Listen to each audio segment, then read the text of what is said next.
na mo na koza omoma ya so nwie adai enya kakra bia na mu sisie na mo beje akọ adai iskasem na o okay iskasem na Obed akwaba bibi abokode so le ya no obecha no obeye yibi amame why akika no mabu mu ko bibi ekoso kama de okay ewi so yi wani so kama anyeze na ma be ma bre okay juma na doso se wo piska yeah woni miska po nyamne eboafo hey wa ofri krobezo yetutu anamu kakra ofri krobezo me achimni o ya achimni nti achim krobe na ofri me born and bred in Kumasi entirely. Okay, achim krobe na afri so. Achim mase.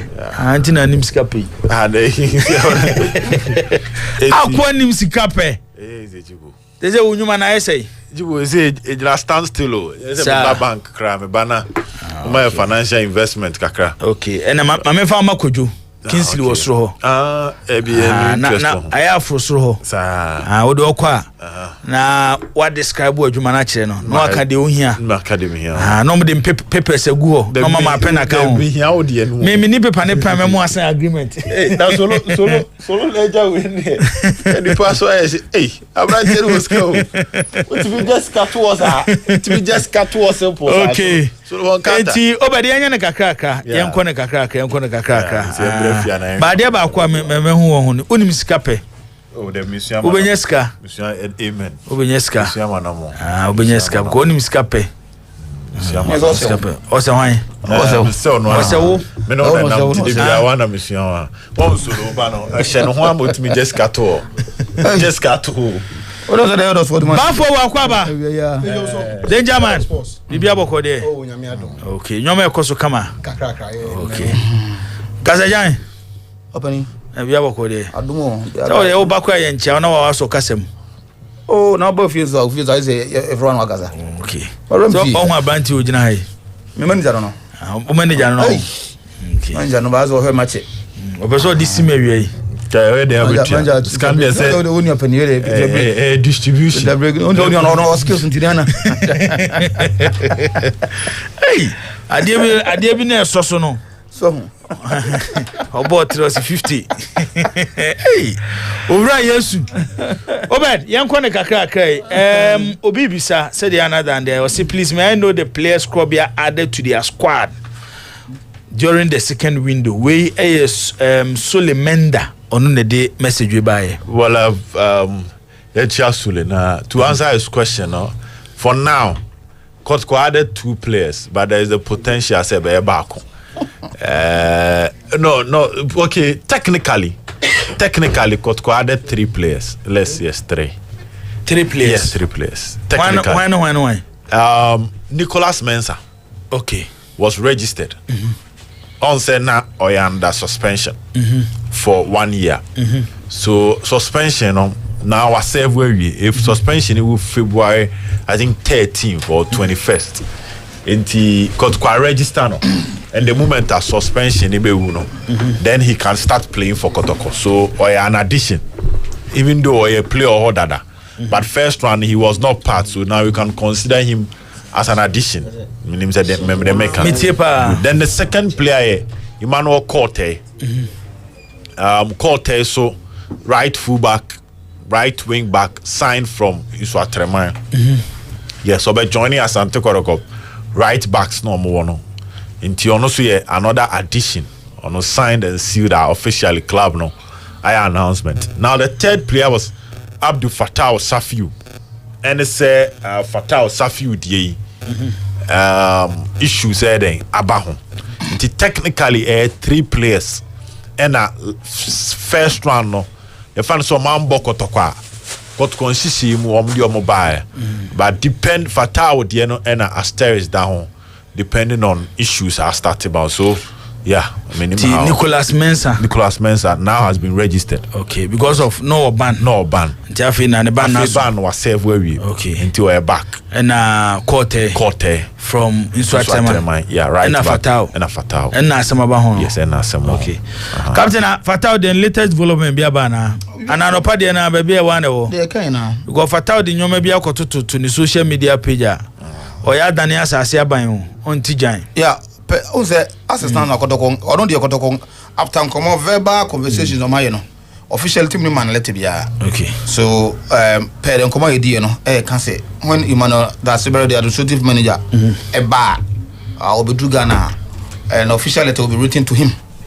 So I don't know e state kotoko point as where kotoko stands. The player no be who their air course no. So as it stands now there he's training and Olojo kotoko if you are kotoko e dey amano meboa be a players let no honor until such letter is given to him. So Emmanuel Dasebre on assignment, that is the CAF assignment and to be 10 this weekend pay the Omo candidate will do it then that's maybe, but in the circles of IMC they've concluded Omo day to Omo they've concluded, but when say any team ana Emma let take team West akudu IMC Omo they will be on it and they've concluded on that. And various tests on my make us 2 separate tests are no my the same answer na the specialist almost send the test no command and also study on my the length at which I say if you so to decide say omo be operating and some be surgery I will be to me I return I be team no.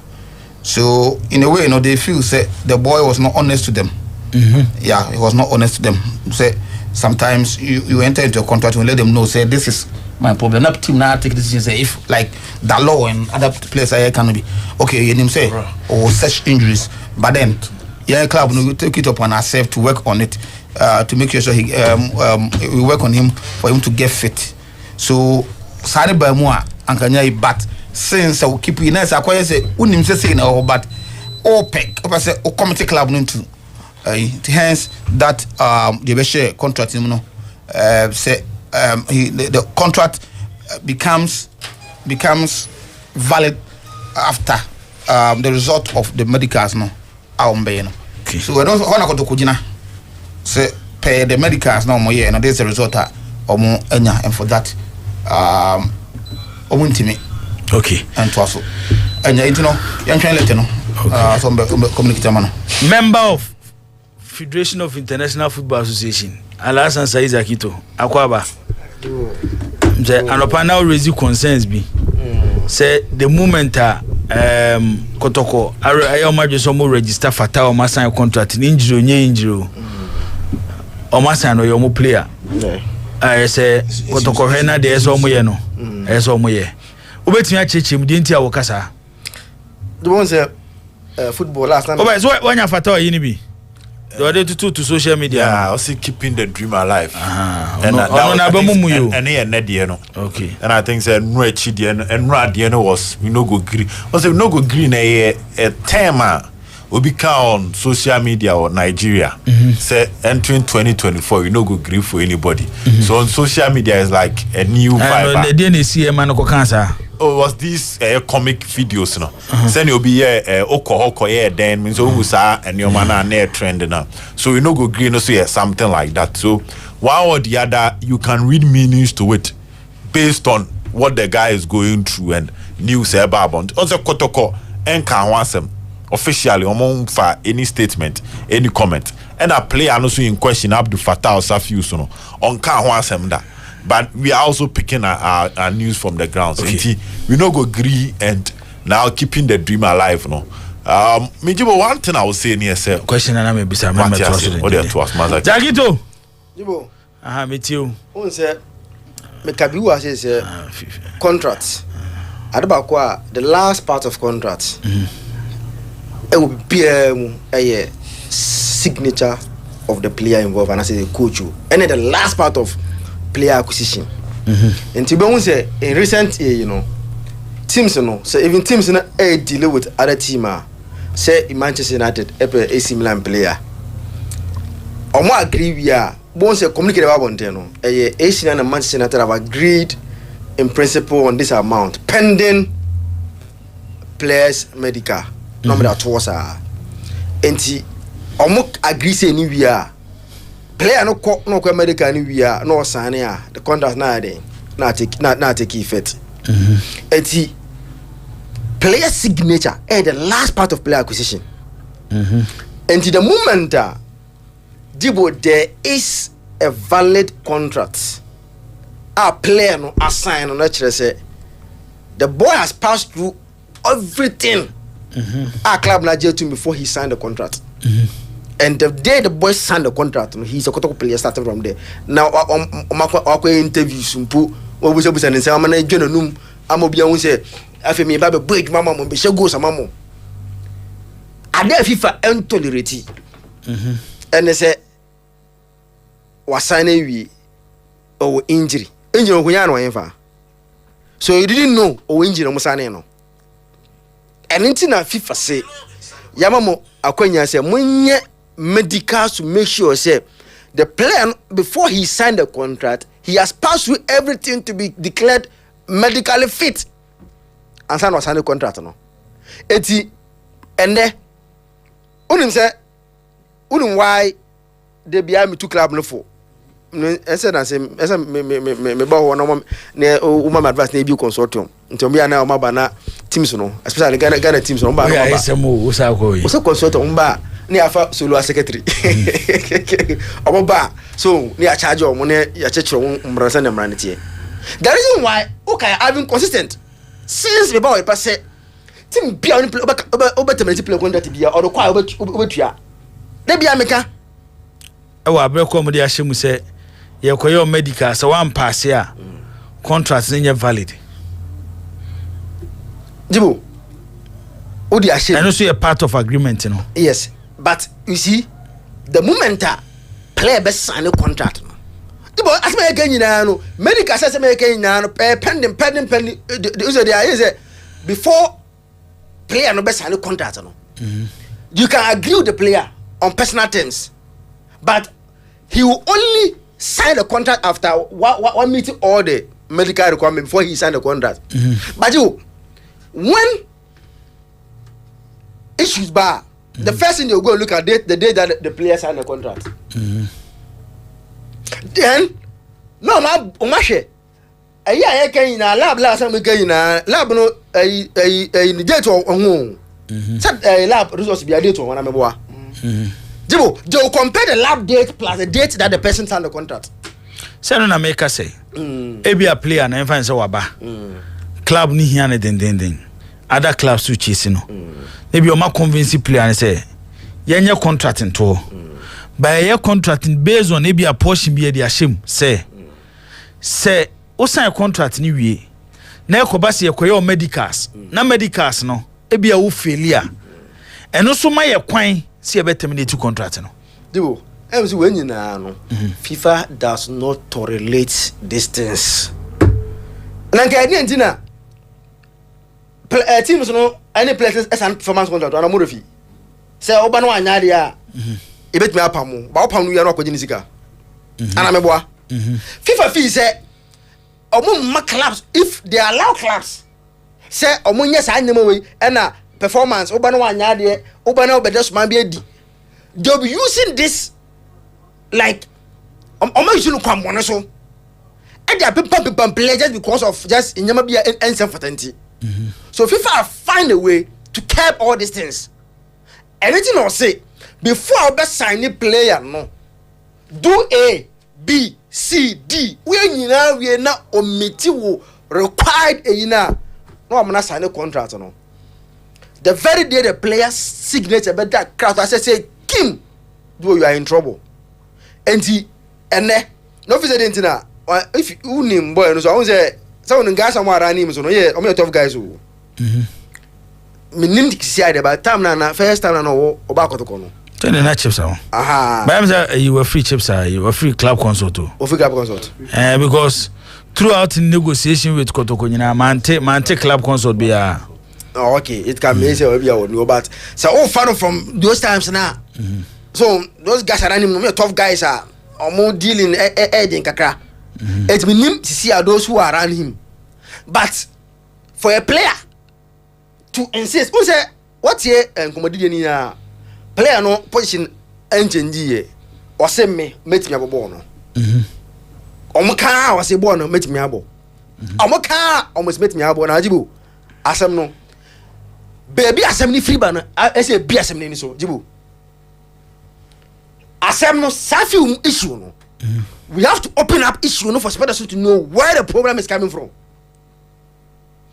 and yet obi na take advantage of the fact that from day one on pebo you know you know say le kwame be da ho metimi afo wa charge me ho a and I'm using fast. Are you saying say kotoko medical team ni twantro? Enye medical team no. Na dey. So they didn't meet. You go player yakoye ne medicals. Enye baby faako. Omaye ne be o baby be miensa. Ne nyina che the same resource. Akoba se so mo pretty na be take be 1 year. Na the player na sign 2 years e mu one ko. One pen of bababo. Yeah. Club bet me assessment. So 1 year na be idea. Any player yes sign 2 years. E dey mo one or dey be boy. Ade ne terminating the contract. Nti opeso o kire se sa report nyina kotoko management nyaaye no. O ma fa nya adwuma but obi na gina ba bi a opeso o ye na adwo so o ma fatao e mo bo makotoko. Enye sa ajibo. First. Ade na be so ka. First medical sa mo koye no. Obi anim how the medical was done. Some doctors na bi mpo enim be bia na kwa medical sa no. Enti kwaya mo fa so kwa medical sa e pass in fit. E register an there. We have to find out who led that first medical na boy no koye no. Because asema yake nyina you know. Because of the first medical now. Because our first medical some koye and the issue ne ba sa boy no. Our injury ABCD and kasema nyanka mo because that time maybe I would have not registered that boy but the first medical na okoye you to me sampa wa pass it so let's go ahead and negotiate and register the boy no and I go for asemo nyina but found you know let's find out why the co register why the my boy no ko the first medical no now why the medical no another question why the again then you passing the fit so I pass medical no you buse sa question ni wia then we come back jibo asam ni nie when the IMC bet am say umpo your position has been why you so clear about Safi and the coach say based on what you know send the coach in the boy send the boy in the no players in the winning ball no so my make clear wo you have to manage them. But this coach from the one out is a boy neighbor and say a bed is on me. Now, when the IMC met, it was clear, sir, one person wasn't interested in the signing. Which normal? Yes, normal maybe. It was very clear. So one person wasn't happy. So yeah, this fatal we team anymore. But now question people's projects. People's project because now coach yes, supporters project. And they do you know. Supporters let me kanya edun kudim and the boy was asked to be signed. Abra na nipa ba ko ne o se ko ne nkompe on pen no team ni mu but supporters say ya edun kudim ene o me say enko sign the boy no eti o tie nkoma na ajibo because one ko the bless no mo to no mebre obi ba ya obo one match pe o pre o up to now o mo woni bi mu almost time no betimi ahwe no na time na etia why not ujina the position of kotoko baby omujina sese on shafiwa you ever say we IMC member o doctors e the report aba say player no wepra you can see you pretina e be take be 1 year ansa no abobo say wona ujina the position of the IMC na e dey na be jibo the first time I said nipa course party the fit my signing no. I think not to cut you short. Boy no he was not wanya medical and he register no. Also they agreed on that personal or when that arrangement new way eju because of that time no. And you know no call but let's put on record at the FA no the boy is not registered and go through at the FA. Aye. Safi is not registered at the Ghana FA for Kotoko. And you know, the medical report no, by at the time when I Kotoko, say go to FA, they are not come register no. Pending, and the come quite come query said the registration, you know. I can be query that medical that aspect no see the room also Ghana men say most not say baby no you say time no that short sir what the some of the aspect of the registration every system no na TMS na pick it a room na ma query baby e no na che what supply sir information dey call so the medicals no first result no buy no that was when they realized say that that ligament here no anytime I'm quiet that second medical no I can we no so the same report no and sana that consultant somebody man or don't that information about it no so it wasn't like Kodoko medicals medicine no a person of it and sana mo register no but what I say but when they said that was what Kodoko free say time I no mo register no I'm the coin system no register and no so mo ko den say and make a commodity ram abiti time no e da chire no ka medical report ne ba no me dey akoka ho said that we obi yen sawa like you to those on top of that you know and you know that was when that not first result no my the first result ne ba you know and I can say boy no that ligament here right and a mark because I second one from a different facility am koya no so ma the same report no okay then the third to the consultant or also study that you know on that advice in the report no. So it wasn't like say medical first one or passing fit so man passing fit the medicals no then it was wrong for Kotoko some be marriage so dey come was so nim say anything no believe say because of the I didn't try you know the club need plan enter into agreement. There's a kito can is another topic that be by it's no more dey question ni ekuri o ma the ekuri o ma we remember okay because of time because of time when the big time no ekuri o na say enu question Jack we na emko danger man ho Jibo you see mpacho window no close on the 15th say 15th right is it time for 15th for me clear 15 no window close 15th no window close Jibo and after Kotoko announced the capture of Salifu sorry 15th and officially on their Facebook page welcome back Abdul Fattah Safiu say it asem 15th no now ti asem we o quite the same Kotoko official you know on the 23rd Jibo ti asem we o 23rd and Kotoko be post 2 year exclusive interview with Abdul Fattah Safiu for ti asem we o 15th and we no close yes Kotoko and the bibia ko shem say they want to beat time and I say transfer window close that way 15th na 15th okay at 15th na no one now so say o ma sign Fattah Safiu 23rd how many days later 7 days later 7 days later no Kotoko abetro first words from Abdul Fattah Safiu on his second coming expectations and more on our official YouTube channel tomorrow at 7 o'clock and the 23rd number 2 no tomorrow just say the West will be interview on the 24th and the 8 days later was it a live interview yeah live interview recorded but recorded no say interview no he said it was done on the 23rd 24th from back ko dey na on the 2 just say he said it was done on the 23rd ninyina no all kan ko si say ninyina ne say how can someone convince me am tell say player is signing on the 15th 8 days later Kotoko with all the comfort obia mamo pressure Jibo obia fa second be gina Kotoko for so obia fa to be gina mo so 8 days later Satan when now nobody saw say the ball was injured oh so that ultima say 8 days later Kotoko obia who say the ball was injured am I going to interview 8 days later to ask him about all the expectations and then you know about one thing the question is that at what point and who say opera and I said resource in opera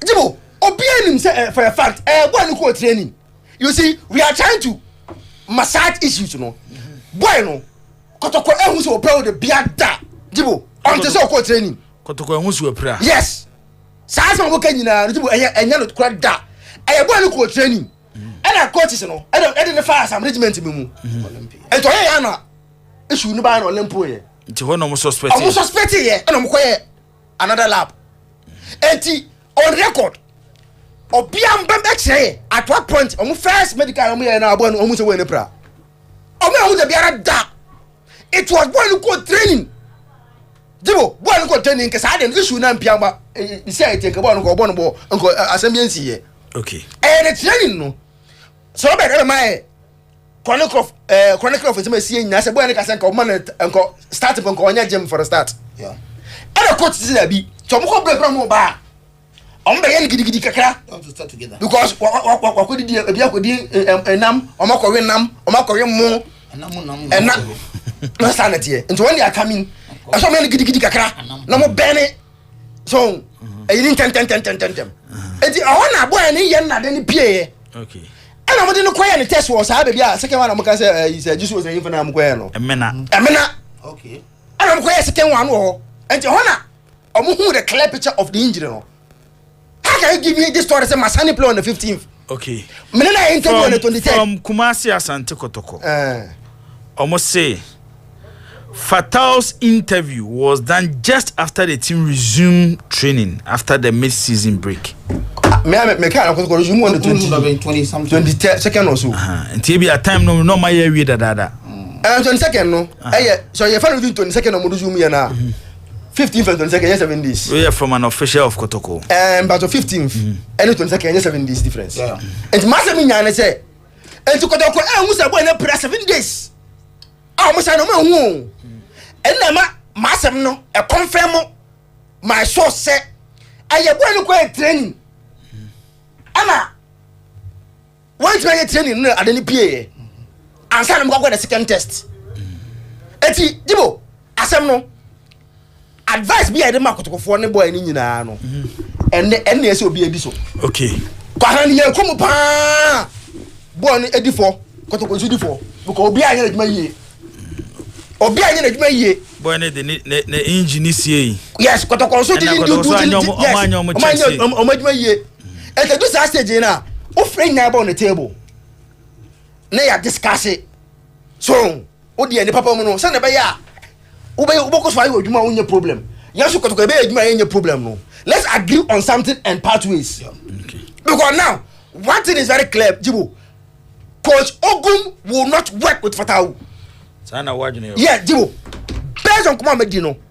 Kuma Medino just said Ogum there. Fatau, he will not work with him. It was something he was already looking for. But Okotoya to me because of supporters in India. And I am Domna. We have a boom. And he will take away as an advantage to get what he want. No, but if anything, I say, yeah, what my picking something from them now walking. But one thing I say clear is say if they had seen the report, first report, the result of that first report now, and come in satisfied, you don't say pending on your medical. Okay. What does it? So it means medical in there. ABI must they all can. Yes. Omo aye. But maybe a results no a delay in coming. Okay. To the coach, you know, so there no. Now assistance now no. So if you coach no no cry na system no unregistered no, you know, the next 15 matches are going to go in the league. Second round no. Second round no. Fatao cannot be. On German next year. Akwaba ebiem. Ebi aboko de. Oh nyame adaroma. Abetra code do be sori san adai. Say adwuma no ho akande ni bi no. So ya na say we have this information on na eba na eno so ka ho bi na ni nyina ma yetimi ya adwuma no say ye wo amon form ni ye adwuma ya at any given time bia no na aja na you release and guys no your boys no so into the system until no so one information no what release you am oh yes say you then I say this kasem ne yentu twa mo ka fine it's painful you want to discuss on call for house of food supporters or more diaspora okay omo panyini baako okay afre me so person oni edi nkomo awie no problem show no problem or say mama ni kan nsem o kan no na oba ono aba beto aso say demonstration na ye ka ho na asem na no pay with today's sports no omo diaspora nsem of you ni me no nyina bia out me say no odin we bia is 12,000 and 15,000 din bia Well, ba ko kra bo ho do. Obemi atwa. Na kra was ha no. Okay, the Asaba BM or say after his first training session, after resumption, he didn't appear at the training grounds again. That's Fatawa one training pool. I said, Dina, I had any peer. Any peer. I don't want to know. Fata so by now kind of cranch kotoko. At least unse club no supporters a door mo woman and mo force management so mon sign so to them say it ka betimi ateki sa opportunity ne kura no because of a donor supporters man no oh me kura na bia pra kakra bi ye dey e hye me ho nti mo mo ne entreaty me ya so kan sa kura kire mo bia ne contract o men 3 years so to them say oh I don't be otie captain say penny pound din komona disappointment ba koye on that part and say officer kwai on ni engage you know man kind of correct na at least you should have shown him that respect na on can at in situations and try say na situation here danger be mind ti ayi omuso mbekasa omudu ha omusi nya omukuo na wa amano ne no omu na ebe demonstration no omusi nya oma but men saka letter bi letter no ba for wa unu apanyini maso asabre ni din wo mo but of my letter ni bi me ma letter ni bi come ni beje pa ma me hwese o se maso de me ni na hu letter na me ho asam kakra hwese me hu letter na okay almost say concerned supporters shareholders fans of Accra House of Folk oboye time o de kwa kusiki permission for demonstration no almost say the commander Greater Regional Command Accra. Greater Accra, okay. Yes. Okay. 1st February 2024. Dear sir, madam, permission to embark on demonstration. We, the above named members, are citizens of Republic of Ghana who are stakeholders of House of Folk Sporting Club Limited. We are dissatisfied with the way our board of directors have run the club over the last 12 years, with little success in sight.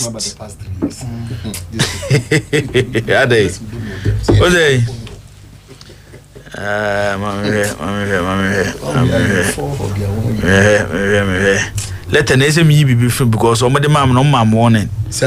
Ah, my morning, eh? Is there about no morning? No, maybe say me with a baffle to us was me be a phenomenon. But I saw you didn't meet my kakra. Okay, Ubetia kakrebi. Until almost church route on before me say, Omo by a sambo, Kwame Nkrumah circle. Between and past 6 to 8. No, be then Kwame Nkrumah circle, no more for Kuku board head office. No ma 10 left. We do have no ma for Kojo Thompson Road. Yes. No ma march to mama march back to Kwame Nkrumah circle. No ma baby share media no. Na say we don't want kwachi kra. Aye, omunka so mo kwachi. Oh. Omo say by demonstration baby. By 12 o'clock. No more we demonstration no. But omo yi say komo for secretariat. Omo nko baby ya o. Baby won ka no. Omo jina fa akunu no. That's what we say. Where the one come here? Coco board no. Who call CMB? CMB ho na wonu Cantonment crowd. Who fit CMB and say Cantonment. Into one say can be the left side. So what me for no go pie to do hormone no. Ba omo nko that far so. E ho nyina enam ha secretary baby. First has secretary. Na say that so ho. Na wa blue say bi soro no. Da bi nye onka onya da braka. Sa around ho na no na titi has secretary bi wo soro ho no be bi sa. No ma fa chi ho no ma sa wa manko. We da bro akra bit man anti bi. Tenti no so mu hia dom. No be so be stress obi ya. Okay, fine. Anyway, omo no your my dears, how they want to go about it. I know that if on diaspora for say almost remo. Unyi omo mfrim. But the organizers were going to go for money from them. Oh, send the individuals between aboa. But as a group no omo say omo nye group na omo ye demonstration no. I know the so what ya tia say. But say we fund the demonstration it is as good as one away. Okay. Say empasa omo na be fund there and as I say if the organizers Unim Farouk Zakari. Farouk Zakari. Meaning Farouk na Zakari no na say na ko hwehwem. Unim Eric Nana Minta. No. Unim no. Patriot Derby. Okay. Omni organizers no. Maybe some question also be some question. Ne Farouk no go to be say team no Hwadia. But say the police are grant to they say they have the permit. Demonstration. They have the permit. Okay. As for the permit, they have it. Mama heard date to some person moye demonstration. Back to Celebrate count. Chief organizer. Chief demonstrator. Oh, senior. No. Kunwe Queen. 19 February. 19 February. Sir, so and on demonstration. And 5th. Aye. So aka 14 days away. Yes. Na draw. Okay. But for my mintie na yemfa larger can be say bia waka emfa to us on. As a folk performance this season or say bad officiating e can ho bi and am has. Baby omo da on the league table no mo da no mo ye club omo person be bumra so. Ti referee si omo a no match no mo dia ma efe no. No match no mo dia ma efe no. Ma mintie we say fatal issue no it still persists, but it's so because of the way it has been handled. And senior air kono say yenya cool hairs ama omo and stepping in in terms of publicity, in terms of a club no bad press, bad image, because there be a discussing kotoko in the negative light and as in the the best. But fact and I am a day. Say me ami nua Kofi Zakito. On say afedie he's virtually conceding say the boy hid some vital information from the club. If that is true to it, then it strengthens the hands of the club even the more. And found say whatever and found say sign contract. Once you hid some vital information, especially on your health, because consultant now, as a friend said, radiologist said that or sign idea no. Where you top notcher on temper with ni integrity or any image or any professional competence on the table of say bia obi play bia 70. Therefore, since I be and Pamono, I mean yes, say he would do that.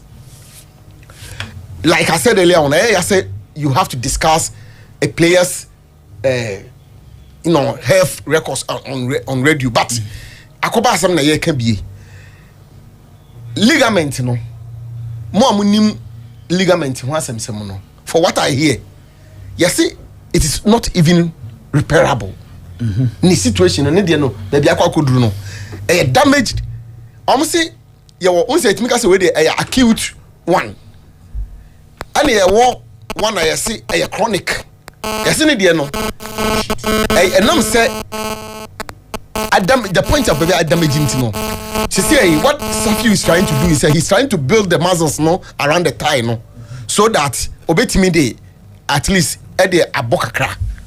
But M1 no or no as even as a player no. Bia to say the Debbie I will can and I will suggest no. Be a Safi Unini team no any kotoko will have to go back on the table and discuss a possible extension of the contract to say the kotoko because any year now would say 1 year cry. Be afterwards no he can now serve kotoko. Say this sadness e kwatwuma mentwe na be me pese me ye me nande basisi ya season kotoko cannot use him. Season ya be start second round on timi mo ba makotoko. Next season crown ebi a betima heading and the minim but a betima heading enti se opese on kotoko ye adwuma kotoko person ni ye adwuma the two parties must come on a round table and then sort of but we kotoko position currently there clear say enya the boy no person ni to aso biem and that story me be kan sometime last week ema nchino ahye kakra is the beauty of it. Claire say, boy no, kotoko for who ni say the future of kotoko no, and had the beboa womo. And painful, but I think if something can be done for him, because football now no any life. So we bet maybe be abuano, ebi I try say bit maybe be the abuano. Now what will happen moving forward? Ebi a year or two after no. Now wabebo who players are omo na no other clubs I can say omuntimi nyere. But eventually no omunya abotre go through the processes na no ene no omutimi bobɔ na omo bomb ball and baby also pressure ni ho bebre enti no etima obetima abo ebia na kotoko pressure na too much ebia elsewhere obetima ko pride trade ho na nso den bi nti eno de safi de eno de em say we are coming to virtually an end to the discussion. They do a pointer. Both parties no mumuna as on save the situation, no save the kotoko image that is always being said, spoken about the media circles, no, and then save the players also the career in their life. Senebe ya moving forward, you know. Obeti me edi juma diamane wana say both parties in ya but say ekwaya chuma mentwe eba be legalities.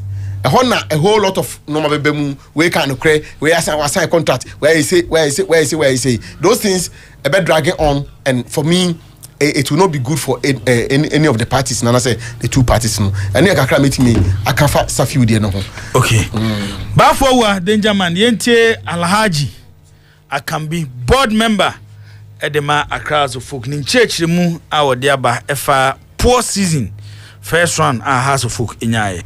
We are having challenges, problem with officiating. If not for the bad officiating, for some of these referees, definitely House of Folk position shouldn't have been where we are today. And I can list the number of matches where 4 or 5 House of Folk has won that game. But the referee decided on what they wanted to do and they did it. But one say, we just keep quiet and just write to the FA. Per my checks, some of the referees has been suspended. And that one will not solve the problem. They are suspending it for 10 matches. Promise Radio, Nyamina Aka. We Alhaji Akambi Nensemode Atu Edwa. Or say Afrifa Mosque. Or say House of Folk supporters or my emergency so mobile demonstration or no or say Afrifa Mosque. You find a number more or you ready so about contribute to. But or say free fan no so you go stars new say oh yeah you so you deal controversial aka won kwa ni papa kufo or has or kotoko or has good or go stars on kwa or so ofie oboase or dance ni okotena ba bia ni enti or affection for go stars because once we town boy ni there and or soft sport at the House of Folk. Anna, where Santini no, Kotoko Nidia. Nidia, no. I want to. That's all, baby. It's one of the Mosque. Yeah, I mean, you don't know, but. Or selfie for Mosque. Last year, so a Danger Man show. Oh, yes. Hey, Mosque, dear, it is one of my Danger Man, dear, for the last 5 months, dear. Mosque, dear, it is one of my we come in unfinished business. Sir, this year, and then unfinished business. Oh, you didn't come up, sir. Papa, okay. My okay. MP for Ningo Pram, Sam George. Jata. Also questions be Akubusa, NSA boss. Jibo, whilst you're looking for it, you know. Asem kesiesi e watamale a zakito nka ho wi o. Asem NSC park and a piak. Sane from a park and a piak. Park. Public Assembly Committee has ordered for the arrest of the National Sports Authority director in the Northern region because she has squandered or is it? I don't know Salama to be no. It's a he, you know. Okay, so he has because he said a Hajia Alasan Salamatu. How? And she has squandered 160,000 Ghana cedis. On his album, 1.6 billion old Ghana cedis. Yente Professor Chumesi. Aoyi MP for Ningo Pram.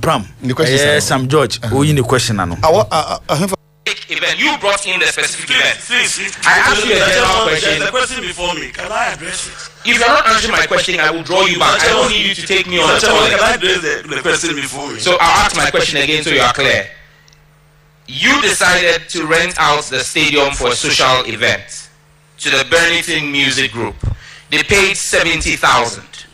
Is the 70,000 enough to restore the damage that was done to the pitch?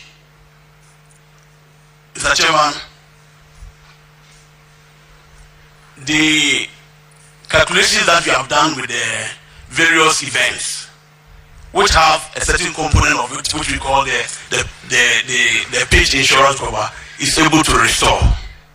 It's able to restore. I think if you remember, before we we shifted our sporting activities to other stadia, we had made mention of this to all stakeholders. Sporting activities occurring in our stadia, it's not new. This is not the first time Professor Chumesi is granting permission for the usage of the facility for other non-sporting. It's done all the time, even in independence celebration. We did it in Tamale, we did it in Cape Coast Stadium, we did it in Kumasi Babaya Sports Stadium. We do it. Okay, yeah, Professor Chumesi. Ozay. Oma answer to Sam George. Honorable Sam George, you know. Me just was seeing your answer be a frame. It's not about say your friend say outdoor Cisco buy easy now say betimi yeah the park the be park pitch na say no and also the tomrada Professor Chumasi na akoye na independent one we that's not the answer to that my hwene mi no oni alaja kan me mama sha semfi siasia ho. To be honest with you, Professor Chumasi, me from day one that statement nearby say Accra Sports Stadium has been closed down for sporting activities. Instead, no, you guarantee the among your concert, no. To be honest with you, in my closet I cried, and I said, I get you to the lowest ebb. Maybe in football, no, and I remember some Bekano radio so. Maybe you probably try to justify and as about this kaba and enje and you know you're the koye or the kohaya bemo musika and momo de abeye sane man. But the question that we ask ourselves is ebi na Honorable Sam George Ebusano you are close to Accra Sports Stadium down there are also member concerts, and if all football activities at that time has to come to Kumasi, Olympics have to come to Kumasi. Among other teams on board, we are over Ketiho. Here we are. Even though I am bad, no, say Keberi and Cascania enough, you're being anchored, they are supposed to do no, about back to stage in Nayepe. Then all these activities with Masakoswa. And fine. Even though I am against that, say, under no circumstance, and I say, stadium, that's a football pitch. And the primary IFN objective. I say about football also. I say ban say the concert. But boy we and can be enough say be repair. Kebe fans okay go dey nyehwe yenko. But me no me no be san kwa Accra Sports Stadium. We will be complaining about adia you complaining before say the IFN say concert one. That same problem will be there. So that's what I me call on the government to say and on such statement never and on question anka your my football you don't so now I buy an M5 way I bet me afaso I bet my side a idea have been papa say if we are to allow such things to go on now they be at the sports national sports authority boss tigna yeah my mobile you be say meanwhile we want to develop a football. So we free say a button, you shouldn't allow that to happen again. Any government, under this government or any successive government that will come in the near future shouldn't tolerate Sadiano that. The stadium was meant for football. We need to develop our football. And then the football will be akotoi. And I met one of the football people and he was telling me, he said, yeah, now in most times you try to attack the FA. Say FA, say, but you should ask the question, say, a buying side of Nadia so you know. Abanoyana.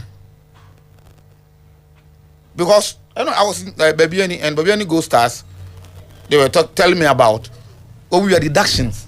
I'll be about 70% be deductions. But yet they feel say a buying contribution to football. Apart from Black Stars, I say Black Stars no. Now this car chum. Ediachi no. My call line is na me Kofi Jamfi or ye member the man House of Folk supporters diaspora any enkomo e wo ye dwumadi so efa ye demonstration ayate say ye February bosume ne de to so edu enkron February 19th eba so e wa Accra no ya bo omudin ewom se omuka ho bi na omo be demonstration e de atia empanyifo enei omoye Accra football ekuo no na Kofise obeso de na no tunsem na oka bibi kakra e de fa ho Kofi utie enwumere ye moajo e de ba promise 102.7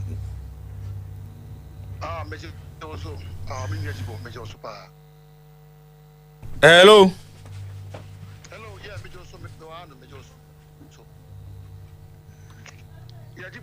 Hello. Hello. Hello. Okay. Kabi, to assume try see benya no. Why? So me feel say idea we advise say you can say ACB. So mas man America with that baby no go start no much the dash in sanuma no. And utin almost some argument na o ye na. Was you bo F in the no. I say the government on the day aban so I say hwe hobi su bi.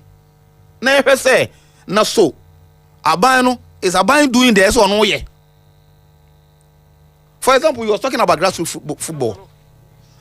Most of the time, grassroots football, no expect say infrastructure and Sanema account must be provided by the government. But yet, you don't see it happening. A bit like I supposed to do, yes, you're concert for you. Way.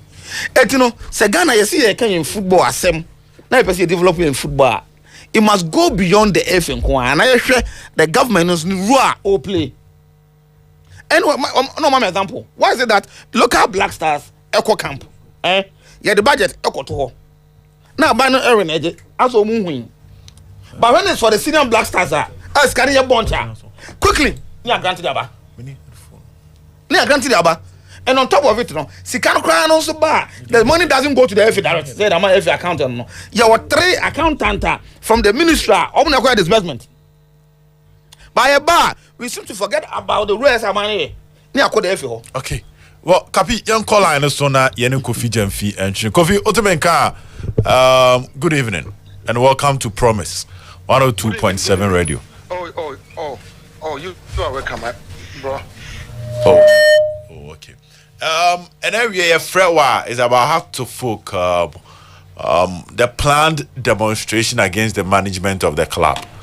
Na yenyan ntie more contribution be am person de mai concerning this particular plan demo.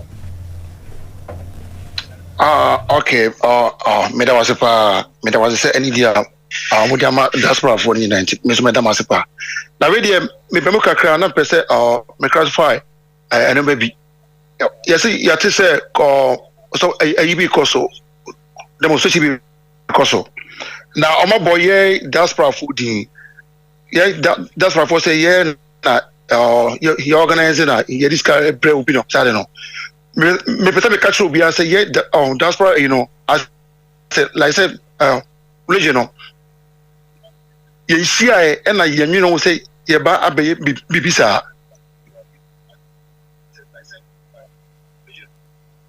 You see, I say yeah, be bisa. Okay.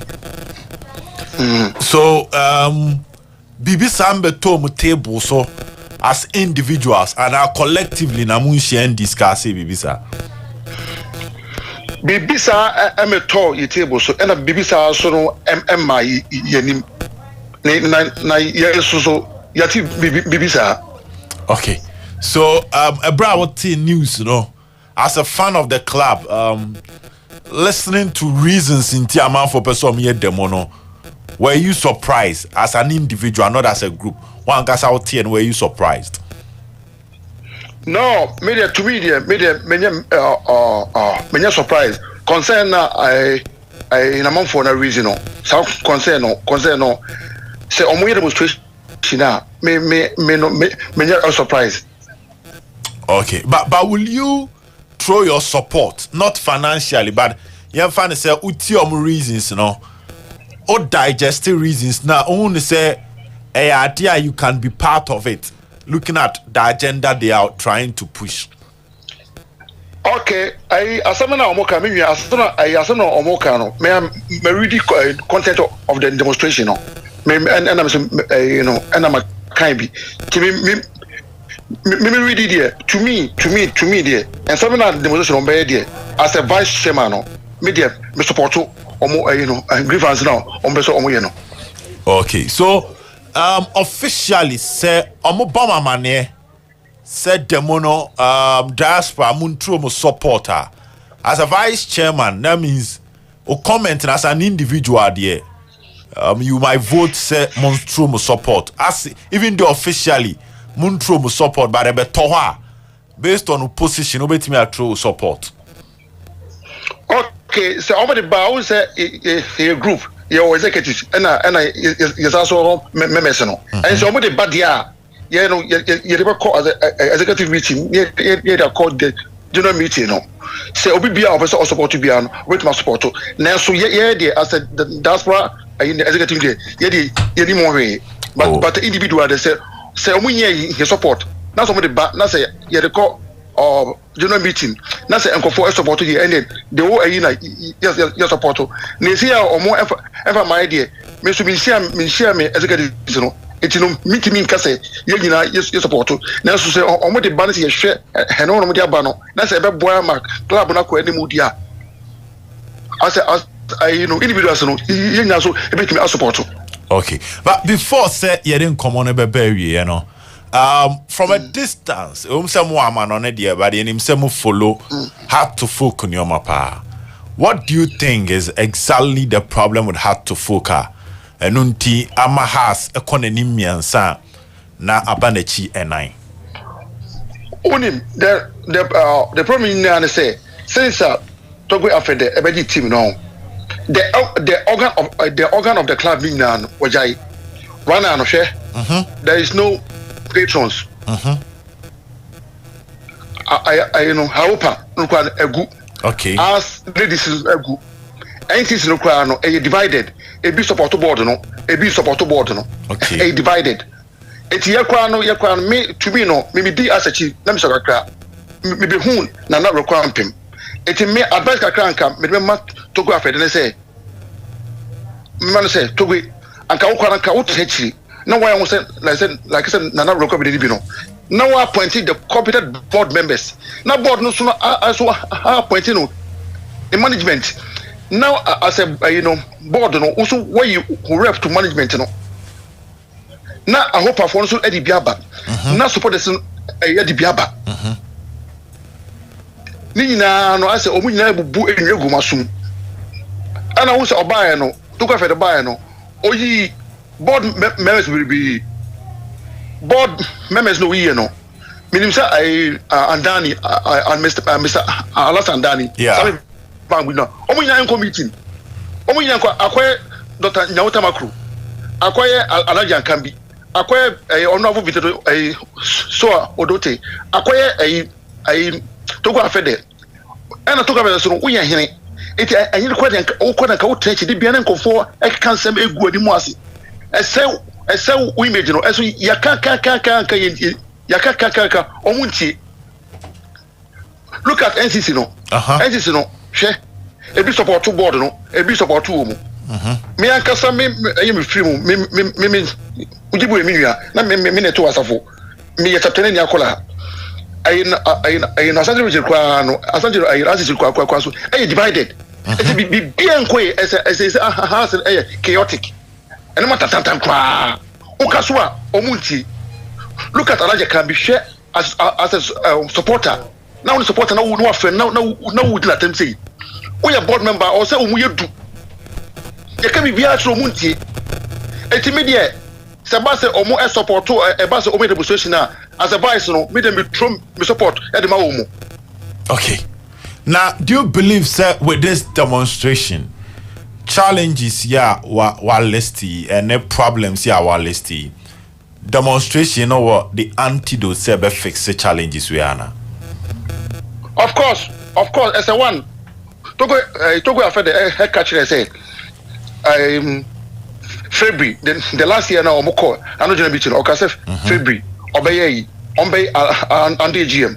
According to me no my knowledge AGM kra no say e ba say oboko AGM kra na I was almost 2 weeks ahead. Okay. Now they the shareholders no what the club you come out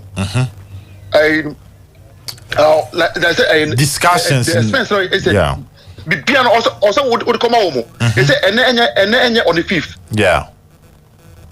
February so say 28th or 29th. Oh then. I say I can bear 3 weeks. Now it is dabana over you know dabana over so we AGM no. Etimi there minimum sense minimum demonstration there e benya impact am on kasa no e be hu 13 good years the beer supporters look at Alaja can be sure what do you supporters say you to mo kra na and even you to nipa so we dey enkai asem atwam ama ma tra ho kra beji league ni ade but you are still referring to those issues. And be the 10 years old, at the League 6, at the American Cup, at the Super Cup. 10 years old, or the League 6, or the African Cup, or the Super Cup. That's 13 years, and that's what 1 league, 2 FA Cup. Never know. Pobi mine so we develop. Oh, I said, million, Pomana or Cano. Bomana kan asase no obi na to you eto mo e penifo na penifo enya and so adi hunu se da ati bi on be pese e dey say what ba bomma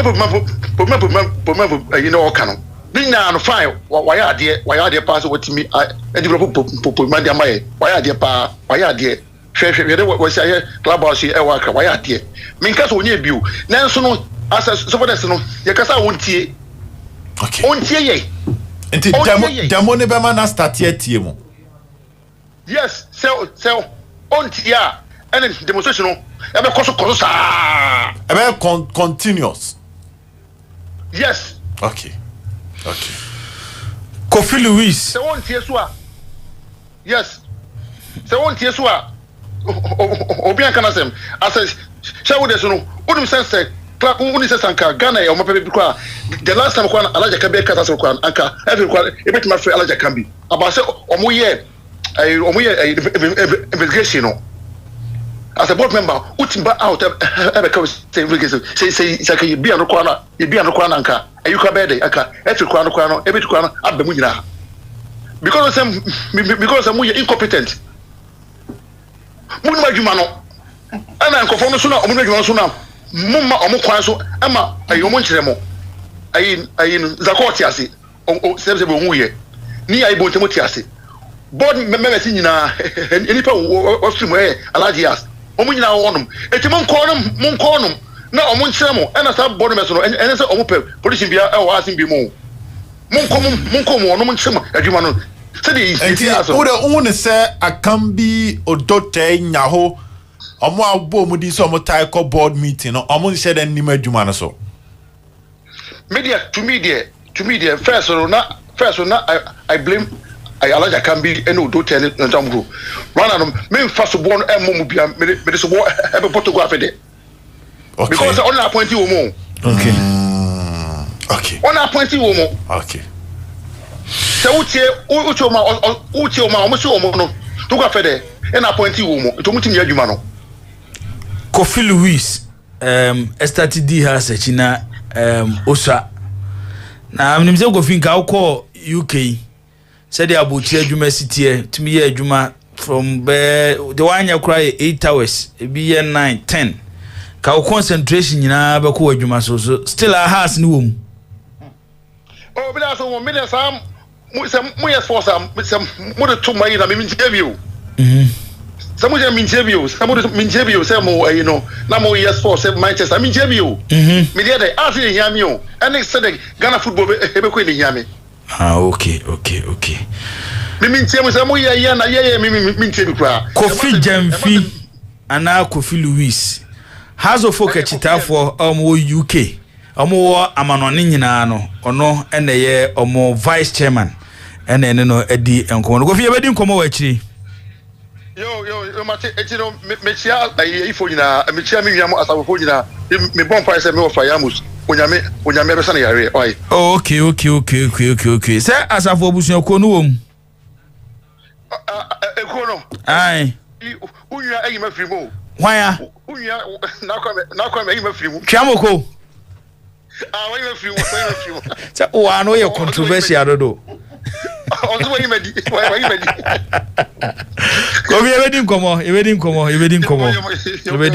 Okay.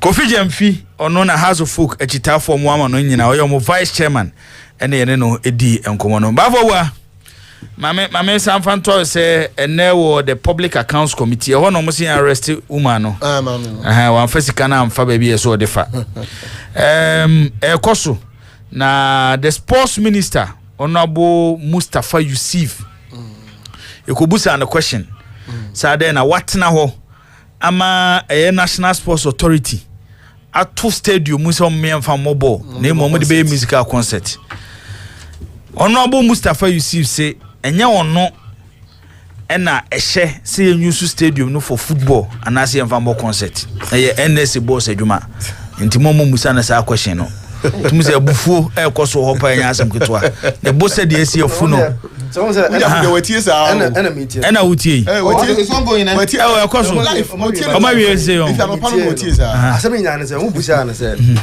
is he aware say the stadium was closed for football and for concert and I say sports here oh yeah the one there so he called the NSC boss but put him on record say stadium ne dey and Juma so on the show onye na said even though he's a sports minister but NSC boss na said on the show or say permanent here no but have you read the sports act no I said no if you read the sports act if you are looking at the agencies under the Ministry of Youth and Sports one major agency under the Ministry of Youth and Sports no the National Sports Authority. But have you read the sports act? No, it's under you. There is a specific, as I was saying, there's a specific act enacted by Parliament. A backing the NSA boss. And as much as you are the sports minister, and making independent, not independent, but not entirely independent. Do you know that it should be CAE? So he reports to the minister at the committee today.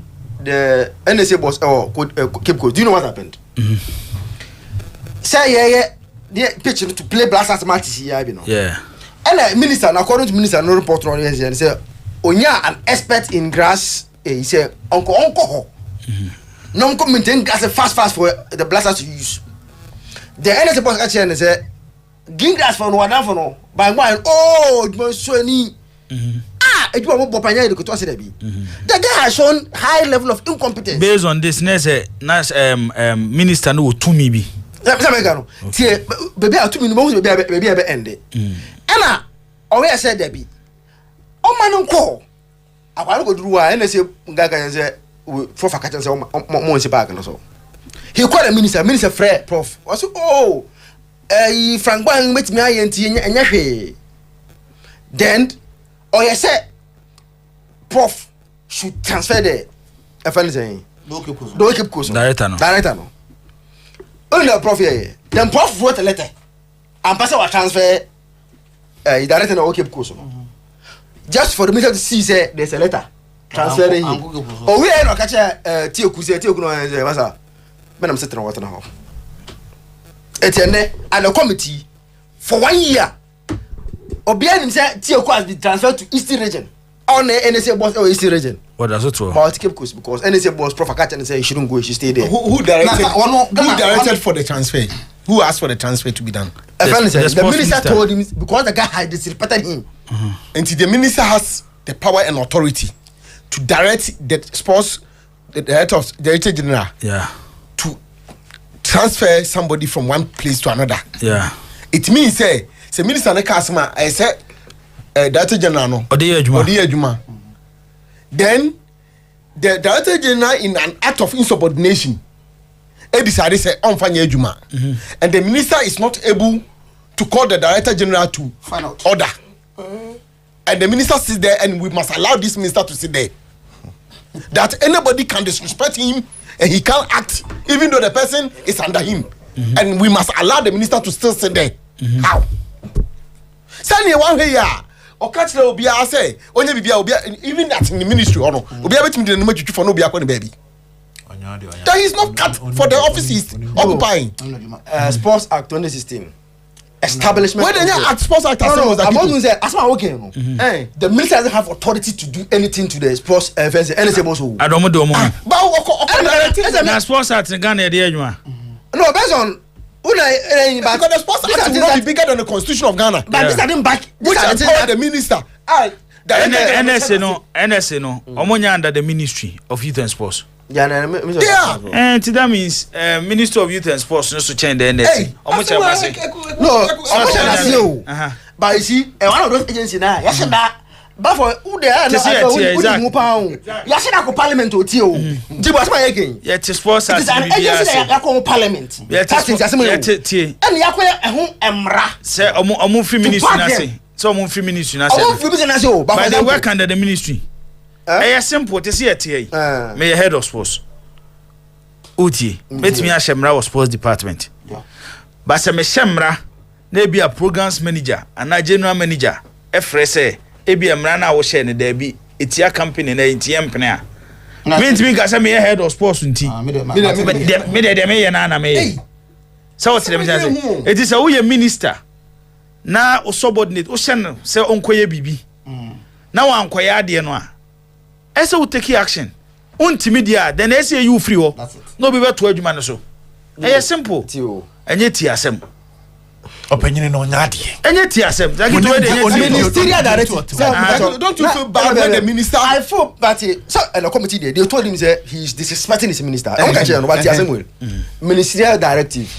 The minister, Muntio, may, what for not for may underline. May and may. Give directives on matters of policy to the board, and the board shall comply. Okay, Sani, you commanding way. On it, may comply. The movement, out no. That's what we do. May and shall. Just so many we go we are 7 kanjai. Say, meant to us to be. There be I know the minister. He didn't fit to say. That's what sports authority board no. Acquire sir your commanding way. Yes, that's what the adwuma. Who's that? If you read again, there what kind of cray, and who has all to us. So many bibia, a back counter the what kinds is. No, as I can say. That's why they told him say he's disrespecting the minister. But the minister doesn't have any powers to do anything to the. As I make a multi he can't sack him, he can't reprimand him, he can't do anything because. No. Before a minister can, as far okay, you want to say the minister is not doing sweat war. But as I say, or catch one now. Minister and Business Post Act doesn't have any powers to do anything. Yes. There's no power given to him. Mami too na yemfa last one mehwe. Say the time they say yemfa mehwe Ghana Football Association. Question yes. Say omu hia nsɛmtwerɛfo. Necessary. Na me yad ma wuku da ebe. Question yes. Lancaster. Yeah, Lancaster. Lancaster Hotel can ye golden tulip. Oh, say. Jibo. Question yes say. Ye be sports minister and say oh ya aware say stadium hono ye the boy event. No see enko bisa NSA boss. Yanka so mpamo boss no. It is an agency under the Ministry of Youth and Sports. Say agency under you dia. E kire say dia koso hono. Yanka say support you. But you should have an idea of what is going on there. Oko the Minister of Youth and Sports on website 3 agencies. Mama estimate me reading say sia dia mawa. Agencies miensa and the showmasi the National Sports Authority, the National Youth Authority, and then the National Sports College. Agency miensa pe and under the Ministry of Youth and Sports. What is even under the Sports Act? And the Ghana Football Association. Ghana Football Association anything I hear be and come report to the National Sports Authority. Yes. What is that? To the NSC before, but in the NSC. It's not me so sports at any no. No, but for the minister there, based on the sports act. Yanka some pamu Peter Chumesio. Yes, say we are aware say the whole boat shows. Usi yanko bisa we. Depi. Oh yes, sir. You are not on top of minister doesn't give stadium. I say on first stadium but you should be aware. You should be aware. Yanko bisa the same. Oh, now I say obi a the time I can say yen saki the work keep no and I transfer no. Professor Chumesi throw letter bread no. you know Gina so a map was the chuma situation letter command if they don't need power. Prof yes admitted the boss and I'm on direction say onyesi. The boss being the minister. On person obey ntino. And on here letter. For the letter to see say why. Oh we no. We general manager of a company. And you different. And no chese on top official. We general manager of a company. No one meeting. Me abisa say what is a sports department or man for before fraka? Was you could be a sports head. The only problem. The moment I say we a general manager. You're not on top of issues. The only problem why baby the appointment of NSA boss in the free banner. It should be given to the minister. No appointed the NSA boss. Because Minister of Health. Minister of Health. Say Koba not to see you and you're not appoint you. No, but Kofa not to see you on him there but ebe problem. Say fancy it here. Ye said of sports. Within that same department, near Isiasia, be a head of commentary. And Yamena may appoint no. I didn't want to meet me the Isiasia. Because the same appointment authority near farm, no. So did he report the conduct of the NSA boss to where he was appointed from? To why?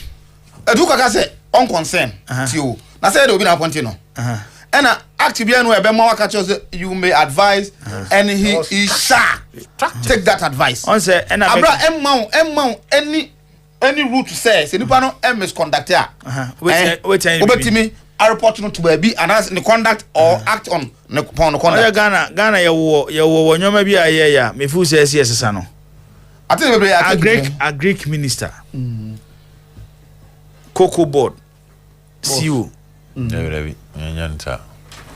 in your appointment the structures are 200. They are structures so say under you. But the person me chene say yen nyina an appointment if baby back be yen nyina so word no yen nyina free baby back ye di baby ye di obi akoto ye ani baby ye di obi akoto ye ne won sese so ato ho entu won timi nka ntere say nya be na metam akoto won ti no e ma sese ne nya adwuma that means say sports minister no sports minister say NSA boss ye bibi na enya te say the NSA boss ye okọ nukromu a almost say so say o mi stadium here mo ball no so nkote ne constituency no mko to aba man 7 man 7 obed be dey na o ye bibi enya akwa no dey bi o say ato what you say Jibo de emrani nti sports minister ne de I mean ti on a press conference no akono de akono no ho de o view on it na yengo fa course I didn't know the no is it a press conference meet the press on what omo brief omo say mama hwe me person who areas are because if I'm a press man and I want to attend this first and foremost areas when they could discuss so that I'll go prepared. Questions. The Ghana Football Association will meet the media on Wednesday, February 7 at the Lancaster Hotel in Kumasi. President Ket E.S. Okreku, General Secretary Prosper Harrison Ado, and other GFA top officials will be available to answer questions and address all concerns, especially post-AFCON 2023. The opportunity will also allow the FA to update its numerous policies and programs being undertaken to help the growth of Ghana football. I think it's clear. The so questions. And I know ma omode agu akwema omode ba be improve Ghana football. Omoso ba be kan nyina ade a kire nsentrofo na ma ya ba abonten be bo hu dawura kire. We do no appoint coach no. Ene de mint min kire. Njibo mpacho onte ye Hana Minister of Youth and Sports they let be ba say in the coming days on ba announce the way forward.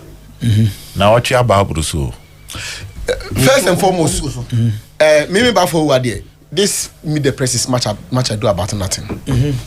Number two, because I felt disrespected, maybe they mean call. And if the other media guys are like Minko, and say Obi Anko. Oh, I see a cocoa tea man. Tintina me say Anka. I say Kobia to so no.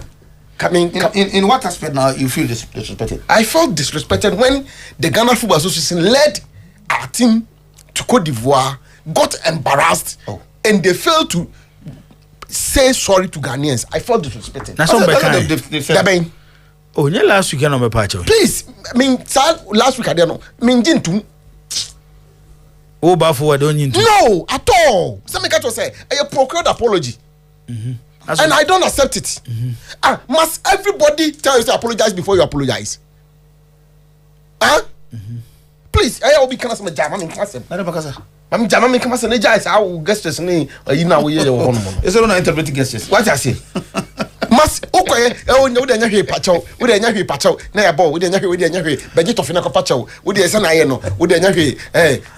Biscuit in the Ginaco Pacho. Nay, a cross. And some I can read the apology if it indeed this is an apology. This is an apology of an apology. And to me, for who are there? I felt disrespected. I felt nkofuna ya quality ya digital taxpayer sika dia so mo say omo fa nko dina na mu no omo ni ani de bu obi adema yen even when most Ghanaians were asking say Charlie a team no munya abotre na mo de mo kan de asie pa ankyere yen de sikosi ye pa ankyere yen almost to hell with us and almost started almost started processes of Omkope coach and no konko dey kire no between the ministry and the GFA we can say no, I can say, and I hope can see the minister told the whole world through his press conference, press statement or issue here. Say, Omo betina si ahwehwe ni akosunumu na from the normal guakwem. Has that process commenced? And I don't need the FA babe na. And Omo we are minister so akoya Omo dia na. So Ghanaians ya be football, we boy akwa ha, no ya boy akwa ha, we boy akwa ha, no ya boy akwa ha, no makwa tena hono mo. Minko. And watch it. Media for be ko ho. Omunya kwan bisa question. Omunya kan nyahwe. Omo de duane ne nsaba kwakosi ho. No wakodi no masoraba. And until I say for me it's much ado about nothing. Say jina e wo mu no. Anya saa de we na e de be ko animo. Many other people espouse what they think could be solution to omun shade nya abotrentrase emfa ye problem na ye wo as o man ni so mani so no mo pe 2 na won solve it the omba ye e bia bebo akakra bi minim ba me say me nya interested I know say mo be man kofo akoba me say o kasa me nko a then wo pese wo yimedi no because me nko wa na be yiwa mako ene wo benya problem ana mi so benya problem ana ye nyina benya problem 053616170536178883 obetia frɛ no aba Eugene Adu captain I'm surprised about you've been saying a whole lot of things. You've been criticizing the FA, you've been questioning some of the decisions that omo call brought to the Cup of Nations. In football as America, it doesn't end a Cup of Nations call a failure. There are a whole lot of things that I can't watch them. Now the FA and these people they try to avail themselves to the media here. Say, okay, Abba, Adebia, everybody in mind. Question you Musa. Now your answers. Maybe you can offer maybe a solution, maybe a war. And our construction criticism we can give it out. So if the opportunity is here as a media, me say me inquire. Am I going to still talk about Ghana football? And I say after that, Majaika. Kabi, meba mame fa course kaka. Meba be you ano. Hello. Hello. Yes sir. Your friend wife. Okay, why is it you? Kakra no work and say akra to food. Enti afena lele pisi na sese. It means you go to Yokoba, your one. After I can be now kaka the young modern. Now on the demonstration okay, why is that say yemfa de onu su edi ho. Okay. Hello? Hello, Jibo. Yes sir. We dey Omega Kunsu. Okay, Omega you. We dey Yagusa Damasipa say do anyimra motimi maye ensempasi. Na mensame ye mensape. I see my baby minister. I'm so for one time. Afcon by non permanent. Minister, we know what that you are there. Only Peter Chumasi. That's why then. Na Peter Chumasi the Obama constituency one me a campaign piano. And I joke. And you na ya campaign piano. I'm on your 7. No, I'm 7 man call me Gusu Shewu. na me hwe mu kwa manya baako firi kotokosa krisimu kwa nkata no yesaga no nyamboa ye hia meeting ahwe a ye be yina firi meeting ase because ni pari kristian na okoto aba mana na enye ye to su no so me da aye danger se papa because dakito asema si ukro mu sei wantima anka kwa kashi ni te say ayobi de dia kotokode ba dia wo yo konte nende nyaka ensi enye ba menya no bi anya bi that's it. Omega from Kumsu yadase yemfa de onu su ediwo na yenye no kakra kopim se no nsia bebo a ye be sori so e de amamo 05361616070536178883 obetimi afre no aba captain na o ka bibi so me feel say opportunity to meet the FA and some of the things that you can't want no maybe you don't understand it maybe we are right just to pose those questions before them on my that answers now I know more going forward. Okay mami ntoaso hello Jibos. Yes sir. Your family, Nana Dem from Pomme, Free. Okay, Nana, it's you. Oh, mature sports now, my any Ukrainian Yanimini. If that must papa. You are Moyani. In Shaman, the never near who near Kosovo, Ghana football. Naka person can say, Shia every phony be Shamono. And some are much dano, and one are more Sanko Catcher. Into afraid your mobile Tiana. And you said the Kosovo Ghana no moon, or moon. But omo bunye go so omo fie yo omo pe no omo beye papa ami fancy anu bi mra bi me chia mu nyina. Okay yeda ase ye hwani emfa de otwa to MC ebre no eya ye bra ne sa na yen sorry so na fi news at 12 no news at 6 emeto so my captain si former na yen sorry so and you know me I'll urge our colleagues say the opportunity is here. Most of the time we finish in Accra. You know, say if you are here, no, my bida. Yeah, I can't record it, but say under Ket administration, my bida. I was Shanty region. Yeah, baby. I think I've heard it the second time. Whatever been the case, they are the FA. I'm on the way on football for to Obama, not so much to Obama. And the question, the kind of question that you want to ask them, the kind of thing that we've been hearing, and so maybe our listeners want to hear say when the FA comes here, we're able to go and ask them, and on my explanation or otherwise, then we can use it going forward. But if you decide to boycott, step in court because Ghana and Kobomodi or Cote d'Ivoire, many sure say the first time and the last time. Say Oman respect Ghanaians. Till it depends on where you're coming from. But also respect Ghanaians. After Ghana for call say mumpacho. Na omotwen ya kwati committee afi pressure ko omoso no no de ababo ntinsi up no is an organization where we maybe they had wanted to meet stakeholders view. I won't say so some the respected Ghanaians or more respected Ghanaians me free say almost free say the appropriate time no when they met with the stakeholders share when it was appropriate for them to come out, they came out. So I would take it and move on. Whether I accept it, no, it's another thing. Okay. Me myself, I will not convince with that apology. But as to the time, you know, I said, me no idea that me maybe quick. But this is an organization; they need to go through various. Captain Siasia Akomia Sechi, medase Bafo wa medase Sasuna se Obed Alasan Said Zakito, team of producers, Samuel Kemes and Solomon Kata. Born again Clementino the Darling Boy, the sports lawyer Babaisa, and I feature Martin. Born again, Prekeseba Aqua Auto, Debia Bendalu, Prekeseba Aqua 20 Debia Ope fans. Of our Tafrin Pong, and Neminia Ba, Aminyako, what I say. On the 24th, Busumi ya Yokojo Fata.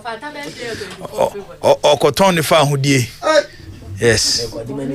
Oko jide oni je. Yo ati. Korea. Anope muze wonu obi twen so morning show ni so. The Korea in his element. Afa kwansi ebe ko second round na. Ya de musia, nyame ya admo china. Ye be se share biom on Highway Sports 4 to 6.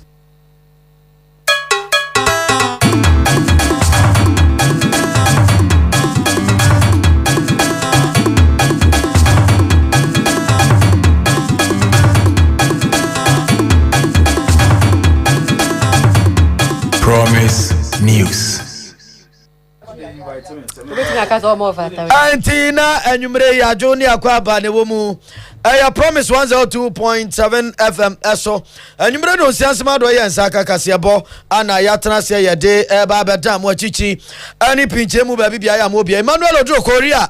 Ai American News Editor ne wonu we ginam din sa ana oba page na gina one show wonsu onie wonum na ebochi do am yasom ensam no adoso na na sentitapade num promisefmola.com sanso ana ko Facebook Promise Radio yedem Promise TV so dem na nwumre nsam no ebinum activity de besi akro adwadifo ma bia won finfiri mantam kro to awdo obi ani